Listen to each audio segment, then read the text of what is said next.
तो सबसे पहले आप सभी मित्रों को नमस्कार और सभी को राम राम भाई। एक बार फिर से सभी का स्वागत है और आज का जो सेशन रहने वाला है इसमें हम जी हाँ दोस्तों बात करने जा रहे हैं Punjab Haryana high court Punjab Haryana high court driver का जो एग्जाम था।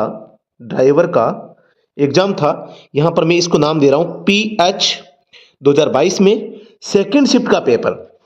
PH का मतलब है पंजाब हरियाणा, 22 का मतलब 2022 में हुआ सेकेंड शिफ्ट का। पहली शिफ्ट का पेपर हमने पिछली वीडियो में कर लिया है और आज हम सेकेंड शिफ्ट का पेपर यहां पर करने वाले हैं।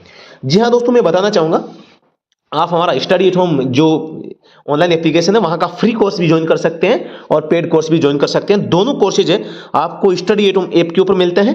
फ्री का जो कोर्स है उसका लिंक आपको वीडियो के डिस्क्रिप्शन में मिल जाएगा। जी हाँ दोस्तों, अगर आप किसी भी एग्जाम की तैयारी कर रहे हैं तो आप हमारा व्हाट्सएप ग्रुप ज्वाइन करना न भूलिएगा, क्योंकि व्हाट्सएप ग्रुप पे क्या है सारी की सारी अपडेट आती है और आप वहां ज्वाइन कर सकते हैं। टेलीग्राम चैनल है उसको भी ज्वाइन कर सकते हैं। जी हाँ दोस्तों, सबसे पहले पर्सन पे चलते हैं। ये आज का जो सेशन है फटाफट सटासट सेशन है और कम समय में अधिक जानकारी। और आपको साथियों अगर ये लग रहा है कि सर फास्ट बोल रहे हैं तो स्पीड को स्लो करने का विकल्प आपको दे रखा है, आप स्पीड को थोड़ा सा कम कर सकते हैं। ठीक है ना।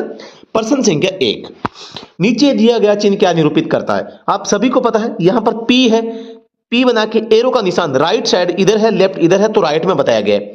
तो लेफ्ट राइट और लेफ्ट यहां पे यार parking is on the right, अच्छा दाईं ओर रखें, कीप द राइट, यह गलत है। पार्किंग दाईं ओर है, मतलब कि आपको दाईं ओर क्या है पार्किंग दी हुई है, तो ऑप्शन नंबर 20 का राइट आंसर हो जाएगा। यही एरो अगर इधर होता तो ये लेफ्ट में मानी जाती। एक प्रकार का ये सूचनात्मक संकेत है, इंफॉर्मेटरी साइन है, इंफॉर्मेटरी साइन है। ठीक है ना, यानी सूचनात्मक संकेत है, सुविधा को बताता है। यहां पर 2 नंबर जो प्रश्न है इसमें आपको पता है बैलगाड़ी दी गई है, बैलगाड़ी को बुलक बोला जाता है, तो यहां पर ऑप्शन नंबर C बैलगाड़ी prohibited, bulk cart entry prohibited, option number C हो जाएगा। गति अवरोधक 1 है, speed breaker is 1, speed breaker का संकेत त्रिभुज में होता है और इस टाइप से होता है, देखो ना इस टाइप का संकेत होता है। तो ये एक प्रकार का चेतावनी संकेत है। क्या है?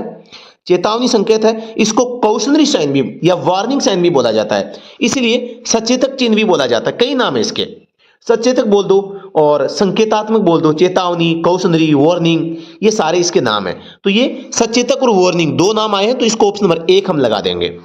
प्रश्न 4, यहां पे ट्रेन दिख रही है, नीचे 2 लाइन है, ये 2 लाइन है ना, ये 100 से 200 मीटर की दूरी को दर्शाता है और ये सीधी ट्रेन है। एक संकेत होता है जिसमें जाली सी लगी होती है ऐसे, है ना, तो जहां जाली होती है वो तो गार्डेड होता है, जहां जाली नहीं होती वो अनगार्डेड होता है। तो ये कौन सा हो जाएगा? मानव रहित यानी कि अनगार्डेड रेलवे क्रॉसिंग। यहां पर सुरक्षा प्रहरी की नियुक्ति नहीं की गई है, यह भी एक प्रकार का चेतावनी यानी कि वार्निंग साइन है। प्रश्न संख्या 5, त्रिभुज में और पूरा मुड़ा हुआ है। देखो एक संकेत होता है केवल इधर मुड़ा हुआ, एक होता है पूरा पूरा मुड़ा हुआ और एक होता है आगे जाके वापस आगे, ऐसे 3। तो ये जो होता है पहला, ये कर्व मोड़ यानी कि घुमाव, आगे मोड़ है, और ये हेयरपिन बेंड यानी कि वापस पूरा घूम जाता है। 2 बार दोहरा घुमाव भी बोल सकते हैं इसको, दोहरा घुमाव भी बोल सकते हैं, क्योंकि ये माना कि आप सीधे जा रहे हैं फिर आपको राइट मुड़े, फिर राइट मुड़े, तब ये देखो मोड़ आ रहा है ना, तो इसलिए। और ये जो तीसरा संकेत है ये आपको पता है उल्टा, रिवर्स बैंड, यानी आगे गए वापस आए वापस गए, मतलब कि लगातार घुमाव है, इसे हम बोलते हैं रिवर्स बैंड। तो ये कौन सा है? आपके लेफ्ट में जा रहा है या राइट में? लेफ्ट में जा रहा है, तो ये क्या हो जाएगा इसका? बायां हेयरपिन घुमाव, लेफ्ट हेयरपिनली कर्व्ड, यानी option number B right answer हो जाएगा। प्रश्न 6, ट्रैफिक लाइट सिग्नल की ऊर्ध्वाधर फिटिंग में लाल बत्ती किस स्थिति में होती है? आप सभी को पता है ये ट्रैफिक लाइट है, सबसे ऊपर रेड होती है, फिर येलो, फिर ग्रीन होती है। ठीक है, अब इसमें लाल बत्ती पूछे तो टॉप, ऑप्शन नंबर D हो जाएगा।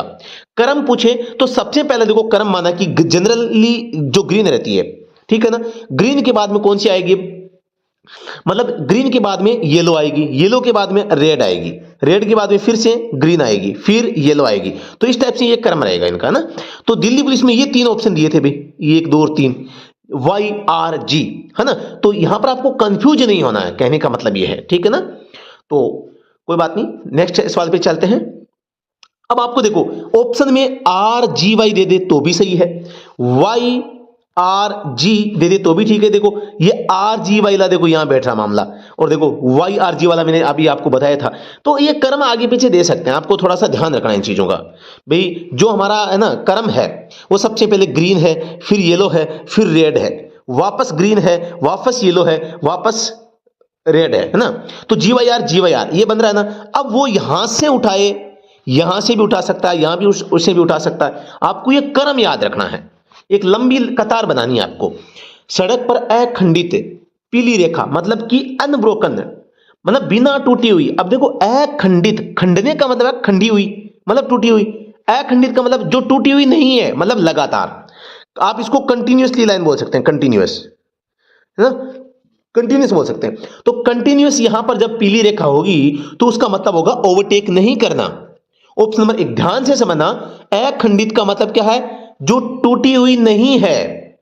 टूटी हुई नहीं है मतलब कि लगातार है, और लगातार का मतलब ओवरटेक करना मना होता है।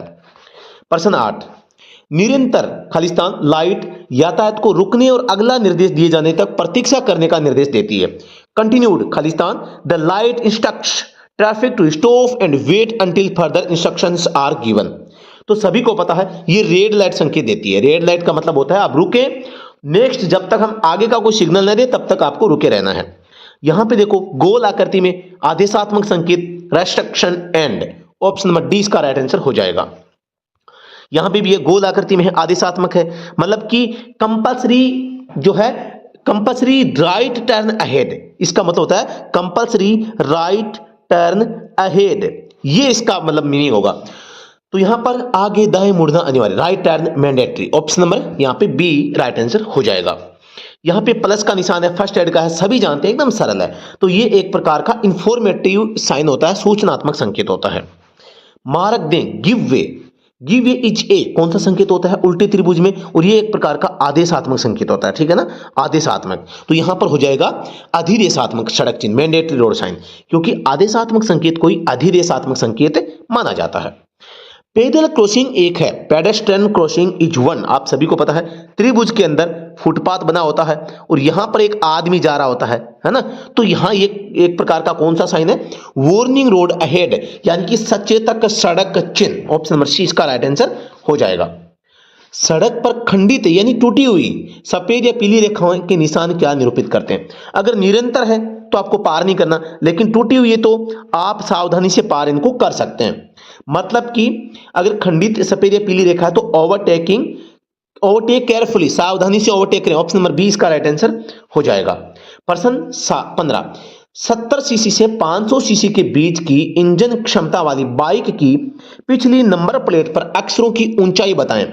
What is the height of the letters on the rear number plate of a bike with engine capacity between 70 CC से 500 सीसी के बीच की पूछा है और पिछली नंबर प्लेट का पूछा है। तो यहां पर राइट आंसर 35 mm हो जाएगा। कितना हो जाएगा, 35 mm हो जाएगा। सेंटीमीटर में पूछे तो 3.5 सेंटीमीटर, ठीक है ना, 3.5 सेंटीमीटर इसकी अक्षरों की हाइट पूछी है, ठीक है ना, जो अक्षर होते हैं जैसे ABCD होते हैं, है ना, तो उसकी बात हुई है।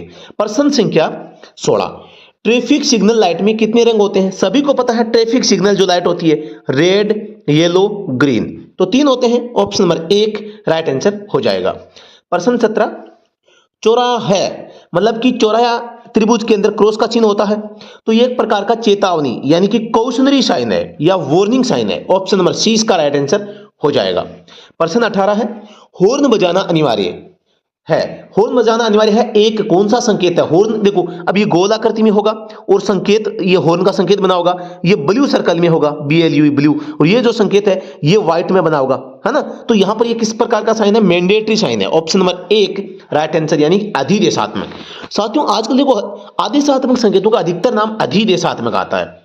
यहां पर गोल आकृति में है, 1 पहिया 2 पहिया जोड़ी एक्सल, इसके ऊपर भार 4T यानी 4 टन लोड, एक्सल लोड सी लिमिट, तो ये क्या हो गई, एक्सल हो गई। 2 पहियों से जुड़ने वाली क्या होती है, एक्सल होती है। तो axle load limit, option number C अक्षदंड भार सीमा। हिंदी का कितना कठिन नाम है देखो। सचेतक चिन्हों की पृष्ठभूमि का रंग, सचेतक का मतलब क्या है भाई, specify the background colour of warning sign. Warning का मतलब त्रिभुज में इसके अंदर जो भी साइन होता है वो ब्लैक कलर में होता है, आप सबको पता है ना। तो यहां पर आप देखें कि इसका जो बैकग्राउंड कैसा है, व्हाइट कलर में, बैकग्राउंड कैसा है, व्हाइट कलर में। तो option number D right answer इसका हो जाएगा। प्रश्न संख्या 21 ध्यान से पढ़ें और जवाब देने का प्रयास करें। शीतलक के साथ मिश्रित करने के बाद engine oil after mixing with coolant कैसा दिखाई देगा? Turns black, turns blue, appears milky. तो ये ऑप्शन नंबर सी दूधिया दिखेगा। शीतलक यानी कूलेंट के साथ में अगर इंजन ऑयल मिल जाता है तो यहां पर ये दूधिया दिखाई देता है। ऑप्शन नंबर सी इसका राइट आंसर हो जाएगा। ब्रेकिंग सिस्टम में ब्रेक मास्टर सिलेंडर का मुख्य कार्य, आप सभी को पता है ब्रेकिंग सिस्टम में जब पेडल दबाते हैं, पेडल के जस्ट आगे वाले पार्ट पर ब्रेक मास्टर सिलेंडर होता है जिसमें एक पिस्टन होता है जो ऑयल को दबाकर सभी चारों पहियों तक उस ऑयल को भेजता है। लेकिन मास्टर सिलेंडर का मेन काम क्या है? हमारा जो पैर का जो दबाव है उसको हाइड्रोलिक प्रेशर में कन्वर्ट करके पहियों तक भेजना। भी मेन काम क्या है? ब्रेक लगाना, जो कि हम पांव से दबा रहे हैं। अब इस पांव के दबाव को हाइड्रोलिक प्रेशर में बदलकर पहियों तक पहुंचाना किसका काम है? ब्रेक मास्टर सिलेंडर का। मतलब ब्रेक पेडल बल को जो हमने ब्रेक पर दबाया हाइड्रोलिक दाब में परिवर्तन करना, converting brake pedal force into hydraulic pressure. समझ गए ना? तो यहां पर पूछा था what is the main function of brake master cylinder in braking system, तो ऑप्शन नंबर यहां पे बी हो जाएगा। निलंबन प्रणाली का मुख्य कार्य, main function of suspension system. Suspension system का मेन काम क्या होता है? आप सभी को पता है सस्पेंशन जो होता है यह माना कि गाड़ी का चेसिस है, ठीक है, और ये गाड़ी के पहिए हैं।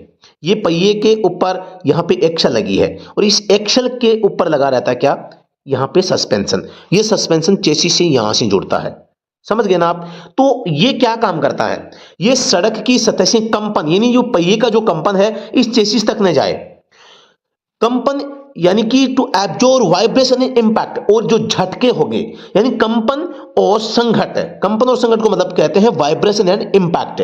जो प्रतिघात, जो झटके, रोड के झटके जो लगेंगे उनको यहां पर अवशोषित करने का काम करता है। सड़क की सतह से कंपन और संघट बल को अवशोषित करना यानी to absorb vibration and impact force from the road surface, है ना? तो ऑप्शन नंबर डी इसका राइट आंसर हो जाएगा।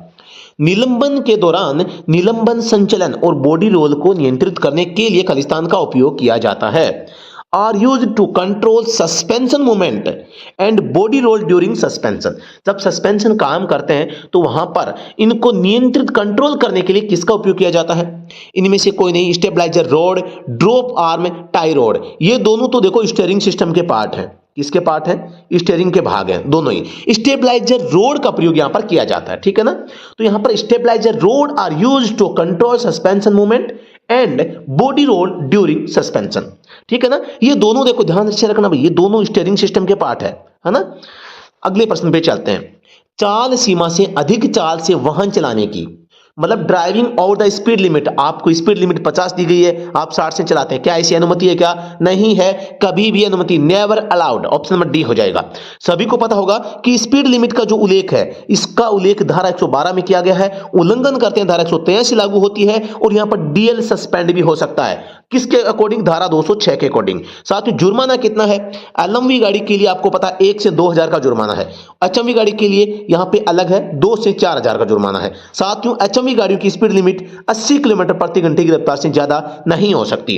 एलएमवी जो गाड़ियां होती है इनकी स्पीड शहरों में अलग है और नेशनल हाईवे पे 100 की है, एक्सप्रेसवे पे 120 की है, छोटी सड़कों पे आपके 80 किलोमीटर की है ना? तो याद रखना है। जैसे बस है तो बस को शहर में आप 60 से ज्यादा नहीं चला सकते, ये बात है। और रिक्शा जो 3 पहिया रिक्शा होता है इसको 60 से ज्यादा तो आप किसी भी हालत में नहीं चला सकते। प्रश्न संख्या यहां पर 26। दो पहिया हेलमेट का प्राथमिक लक्ष्य टक्कर के दौरान सवार की रक्षा करना है। The primary goal of a two wheeler helmet is to protect the rider head during a collision. तो यहां पर यार ये पर्सन तो पूरा ही बता, दो पहिया हेलमेट का प्राथमिक लक्ष्य टक्कर के दौरान सवार की रक्षा करना है। ये हेड तो इसमें यार इंग्लिश में अपने आप ही आ गया, है ना? राइडर खालिस्तान आना चाहिए था ना यहाँ पे, है ना? तो यहां पर ऑप्शन नंबर डी इसका राइट आंसर। पता नहीं यार ये कैसे आ गया। The primary goal of two wheeler helmet is to protect the rider's head during a collision, है ना? तो ये पता नहीं पर्सन में ही आंसर आ गया, रिक्त स्थान रहा ही नहीं इसमें, तो ये थोड़ा सा एरर है प्रश्न संख्या 26 में, है ना? तो इसका option number D right answer होगा हेड, ठीक है। प्रश्न संख्या 27। किसी अन्य वाहन के पीछे चलाते समय चालक को क्या करना चाहिए? When following another vehicle what should a driver do? किसी व्हीकल के अगर आप पीछे चलते हैं तो आपको क्या सावधानी रखनी है? यही सावधानी कि आगे जो चल रहा वाहन है उससे हमें पर्याप्त दूरी बना के रखनी है, मतलब आगे के वाहन से सुरक्षित दूरी बनाए रखना, maintaining a safe distance from the vehicle in front. और इसके लिए आप 2 सेकंड का जरूर है इसका इस्तेमाल कर सकते हैं, यानी आपका वाहन 2 सेकंड में कितनी दूरी तय करता है उतनी दूरी आपको आगे चल रहे वाहन से रखनी चाहिए, ठीक है ना। तो प्रश्न संख्या 28, निम्नलिखित में से कौन सा विकल्प बैटरी का प्रकार नहीं है? Which of the following options is not a type of battery? DGM, AGM, वर्ला, लेड एसिड बैटरी। तो ये एजीएम बैटरी होती है, वर्ला बैटरी होती है, लेड एसिड बैटरी होती है। ये इसका परिष्कृत रूप है, ये भी इसका परिष्कृत रूप है, यानी इसका मॉडर्न जो टॉप ब्रांड है ना, इसको इसमें थोड़ा सा रूप परिवर्तन करके इनको बनाया गया। तो ये एजीएम और वर्ला दोनों बैटरियां हैं, और लेड एसिड बैटरी तो होती है आपको पता है, डीजीएम बैटरी नहीं। ऑप्शन नंबर 1 इसका राइट आंसर हो जाएगा। रात के समय में, रात के दौरान पूरी तरह से रोशनी वाली सड़क पर ड्राइव करते समय विपरीत दिशा से आने वाले अन्य वाहनों को आराम देने के लिए आप क्या कर सकते हैं? To give comfort to other vehicles coming from the opposite directions while driving on a fully lit road during night. Fully lit road का मतलब है जिस रोड पे जो है प्रकाश की व्यवस्था पहले से हो रखी है। अगर कोई शहरी सड़क है जिसपे सड़क पर पोल लगाकर लाइट की व्यवस्था की गई तो वहां पर आप हेडलाइट की हाई बीम का प्रयोग नहीं कर सकते। कहने का मतलब है वहां पर आपको हेडलाइट की लो बीम का प्रयोग यहां पर करना पड़ेगा, यानी कि option number D right answer, use low beam, ठीक है ना। तो अगले प्रश्न पे चलते हैं। प्रश्न 30, निम्नलिखित में से कौन सा आईसी इंजन का वर्गीकरण है? आईसी इंजन का, देखो यहां पर इंटरनल कंबशन इंजन पूछा है। तो जो इंटरनल कंबशन इंजन है वो यहां पर 2 प्रकार के होते हैं। कौन कौन से? एक तो ऑटो साइकिल इंजन और दूसरा है डीजल साइकिल इंजन।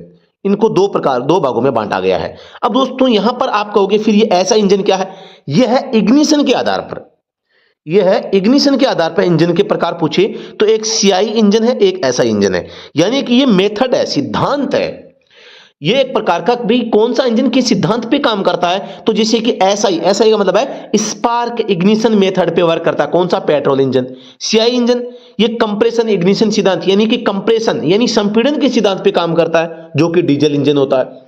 तो यहां पर आपको ऑप्शन नंबर बी लगाना है right answer, auto cycle engine, है ना। यहां पर एक चीज बताऊं मैं आपको, सीआई यानी कंप्रेशन इग्निशन, ये कंप्रेशन के सिद्धांत पे काम करते हैं, और ये डीजल इंजन होते हैं, सभी को पता है। एक होता है एसआई यानी स्पार्क इग्निशन, इसमें स्पार्क प्लग होता है, स्पार्क, और यहां पर ये स्पार्क के इग्निशन सिस्टम पे काम करते हैं, और ये पेट्रोल इंजन होते हैं, सॉरी, है ना। तो ये बात आपको ध्यान रखनी है। ऑप्शन नंबर यहां पे बी हो जाएगा। वाल्व को केम शाफ्ट द्वारा खालिस्तान की सहायता से संचालित किया जाता है। तो वाल्व को केम शाफ्ट तो चलाती है, लेकिन केम शाफ्ट और आपके वाल्व के अलावा क्या होती है? रोकर आर्म होती है, जो कि यहां पे लिफ्ट, वाल्व लिफ्ट सा होता है, जो कि वाल्व को खोलने और बंद करने का काम करता है। और ये किसके ऊपर लगे रहते हैं? इस केम शाफ्ट वाली रोड के ऊपर लगे रहते हैं, ऐसे जगह जगह, ठीक है ना। तो केम लोब भी नाम आता है कई जगह, और कई जगह यहां पर रोकर आर्म भी आता है। तो ऑप्शन नंबर यहां पे ए हो जाएगा। निम्नलिखित में से कौन सा विकल्प रेडिएटर का हिस्सा नहीं है? अब देखो एक तो नाम आता है रेडिएटर का हिस्सा, एक नाम आता है कूलिंग सिस्टम या शीतलन प्रणाली का हिस्सा। शीतलन का पूछिए तो ये जो है ना आपका थर्मोस्टेट, ये कूलिंग सिस्टम का तो पार्ट है, लेकिन रेडिएटर का पार्ट नहीं है, ये याद रखना है। थर्मोस्टेट वाल्व है, कूलिंग सिस्टम का तो पार्ट है, कूलिंग सिस्टम का तो पार्ट है, लेकिन रेडिएटर सिस्टम का पार्ट नहीं है। इन दोनों में थोड़ा सा आपको फर्क समझना है, ठीक है ना। जैसे कि वाटर जैकेट है, इंजन के अंदर खोखली नलियां जहां पर पानी बहता है, तो वो रेडिएटर का पार्ट नहीं है, वो कूलिंग सिस्टम का पार्ट है। वैसे ही थर्मोस्टेट वाल्व है, और आपके जो बाईपास जो पाइप होती है, जो वाटर बॉडी होती है, वाटर जैकेट होते हैं, है ना, तो ये किसके पार्ट है? कूलिंग सिस्टम के पार्ट है, न कि रेडिएटर के। तो यहां पर ऑप्शन नंबर बी थर्मोस्टेट हो जाएगा। आप सभी को विदित होगा थर्मोस्टेट वाल्व 81 डिग्री सेंटीग्रेड के आसपास वर्क करता है। इससे कम होगा तो ये क्लोज हो जाएगा, और इससे ज्यादा होगा तो ये ओपन हो जाएगा। ओपन होगा तो ये रेडिएटर सिस्टम को एक्टिव कर देगा, और क्लोज होगा तो ये इनएक्टिव कर देगा। तो ये चीजें भी आपको यहां पर याद रखनी है।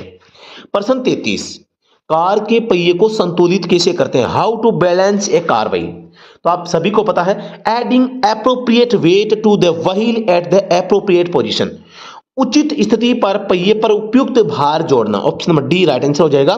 ये प्रश्न आपको पता है पंजाब हरियाणा हाईकोर्ट ड्राइवर में आ गया है, राजस्थान हाईकोर्ट ड्राइवर एग्जाम 2021 में भी आया था, है ना। तो डी इसका राइट आंसर हो जाएगा।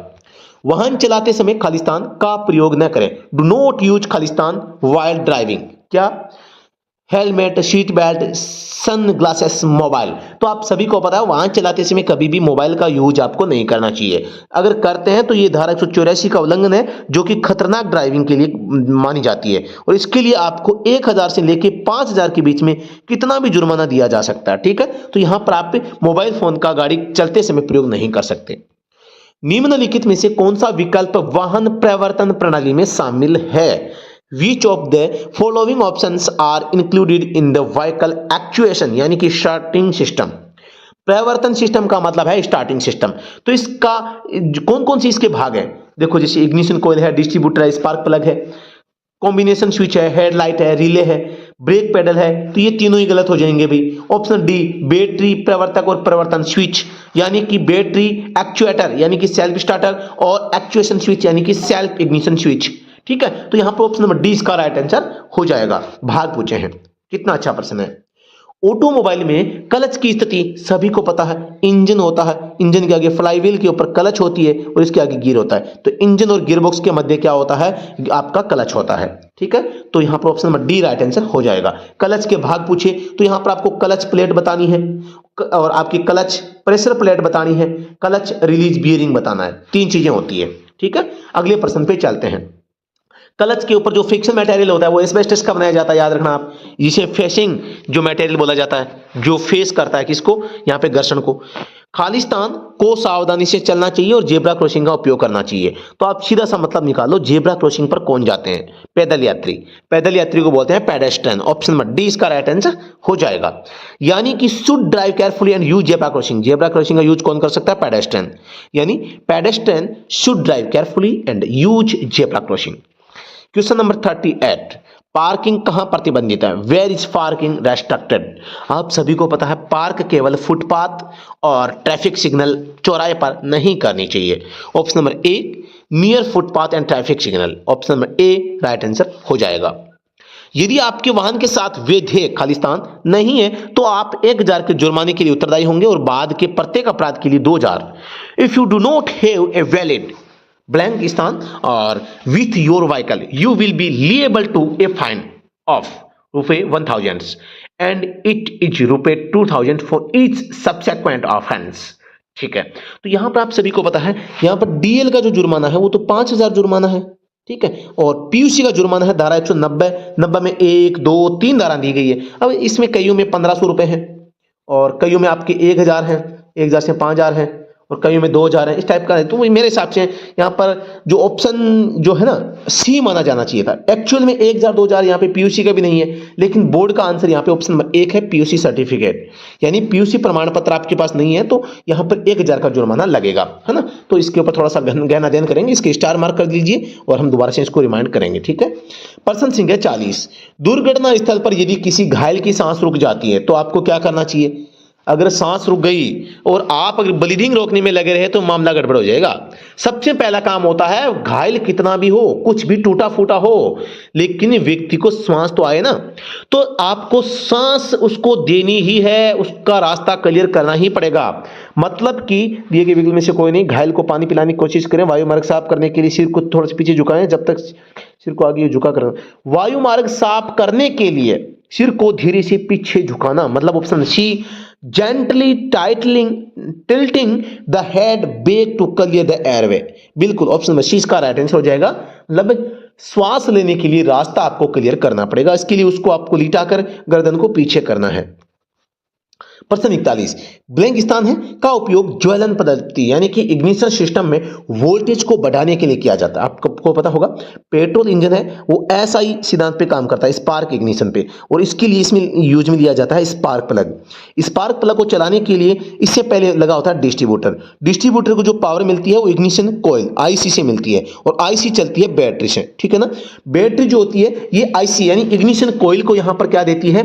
इग्निशन कॉइल को करंट देती है। इग्निशन कॉइल इस वोल्टेज को बढ़ा देता है, बढ़ाकर डिस्ट्रीब्यूटर को भेजता है। डिस्ट्रीब्यूटर माना कि 1 2 3 4 4 है, तो ये जिसको आवश्यकता है उसी को करंट भेजेगा। एक टाइम पर एक ही स्पार्क प्लग को करंट भेजता है ना। तो यहां पर आपको ध्यान देना है।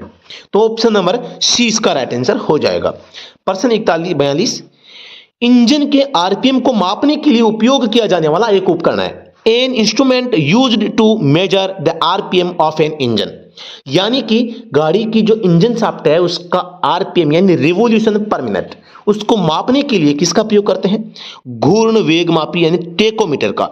आरपीएम मीटर जो होता है इसका जो पहचान है गुणा 1000 इसके अंदर लिखा रहता है ना। और ये इंजन शाफ्ट के प्रति मिनट घूमने की, प्रति मिनट है भाई, ये प्रति मिनट दर्शाता है। 1000 आरपीएम है जो है प्रति मिनट इसमें दर्शाता है। 1000 इसका सिंबल है, यानी इसमें एक के ऊपर अगर सुई जाती है मतलब 1000 होगा, एक का मान 1000 होगा। तो ये इंजन शाफ्ट की गति को बताती है।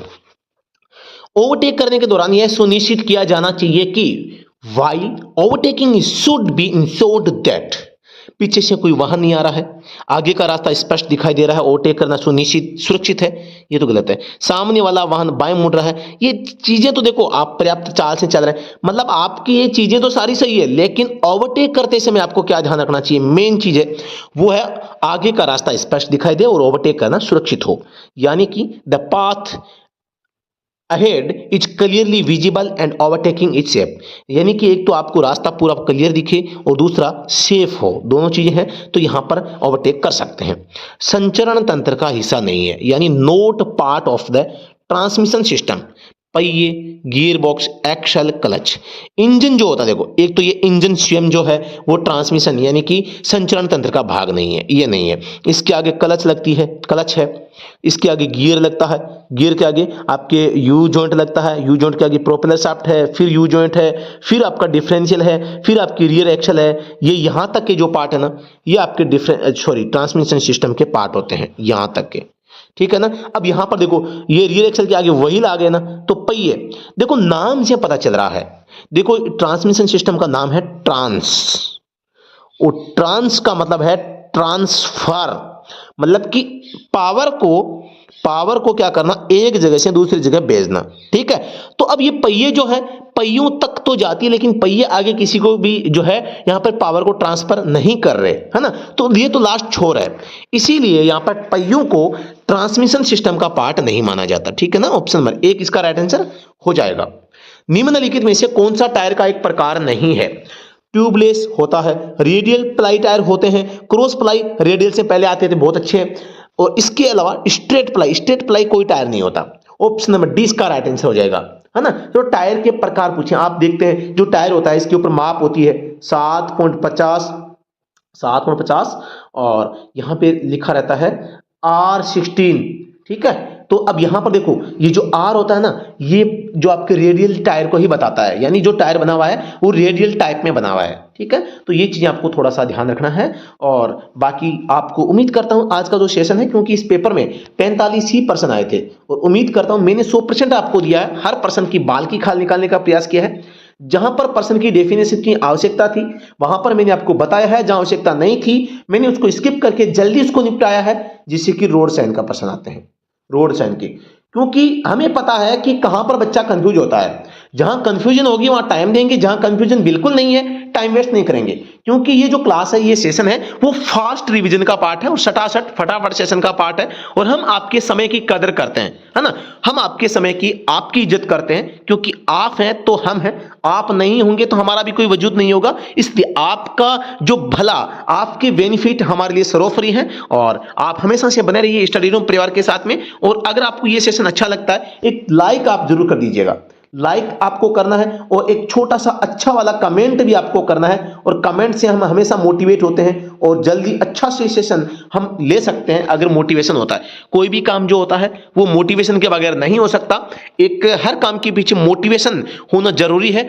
और एक नया जोश और जुनून होना जरूरी है, और वही जोश और जुनून आपके अंदर भी होना चाहिए, क्योंकि आपका जो लक्ष्य है हम उसी लक्ष्य के प्रति समर्पित होकर इस प्रकार के जो सेशन है वो लगातार ले रहे हैं। तो बने रहिए स्टडी रूम परिवार के साथ में। जी हाँ दोस्तों, आप किसी भी प्रकार की क्वेरी के लिए आपको स्क्रीन पे नंबर दिखाई दे रहे होंगे, इस नंबर पे संपर्क कर सकते हैं, और आप हमारा व्हाट्सएप ग्रुप है और टेलीग्राम चैनल है वो भी ज्वाइन कर सकते हैं। और ऑनलाइन कोर्सेज है, फ्री कोर्सेज है, ई बुक है, टेस्ट सीरीज है, और स्पेशल नोट्स, अगर आपको स्पेशल कंटेंट की रिक्वायरमेंट है तो आप हमारा स्टडी होम ऐप है, इसको ज्वाइन कर सकते हैं। जी हाँ दोस्तों, लिंक वीडियो के डिस्क्रिप्शन में आपको मिल जाएंगे, आराम से देख लीजिएगा। तो अभी के लिए इतना ही, फिर से मिलते हैं नेक्स्ट वीडियो में, तब तक के लिए धन्यवाद।